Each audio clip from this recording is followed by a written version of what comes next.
Get cocktail conversations, candid insights from startup founders, entrepreneurs, and thought leaders from around the globe. Dwolla is essentially a payment network, so we built a way to bypass credit cards, debit cards, the entire bank network, and move money at a really low cost. So basically we created a way to move millions of dollars at less than a cost of like a text, and we basically created that platform and we give it away to the world for next to nothing, which is pretty much what we focus on doing, is just like building kind of a next generation payment network. I used to have my old company was a manufacturing company. We sold everything online, so all the money came in through credit cards. If you're familiar with credit card fees and things like that, they're pretty onerous. So we really just wanted a way to get paid through our website without paying interchange fees. You know, you meet a lot of really amazing people.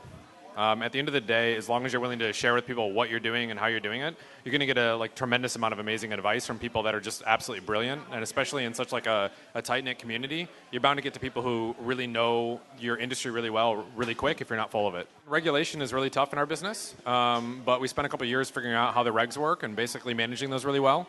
And now it's just kind of building out the team and scaling and really turning from the technology works really well to how do we start kind of leveraging network effects to build the platform, which is really what we're kind of focusing on right now. I mean, we built a way for people to move money at a really low cost really fast, right? So we are not able to account for all the scenarios that someone would kind of leverage that system for. So you always find people that use platforms for things that you didn't intend for. Some are really exciting, some are not.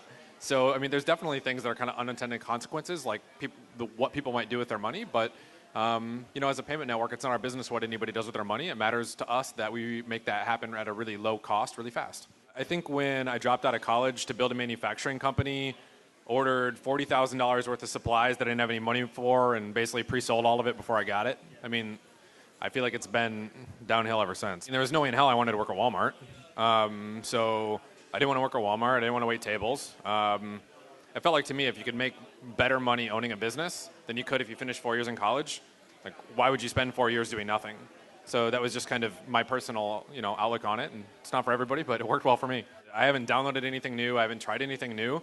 For me, the value of South by is not necessarily in like what new app I discover, but I get to see all my friends who I don't get to see any other time of the year. So like last night, I got to see 20 or 30 people I only get to see once a year and all at once. And for me, that's like a really amazing moment, and that's the value of South by for me. Start with your own money, and when it doesn't work, don't stop.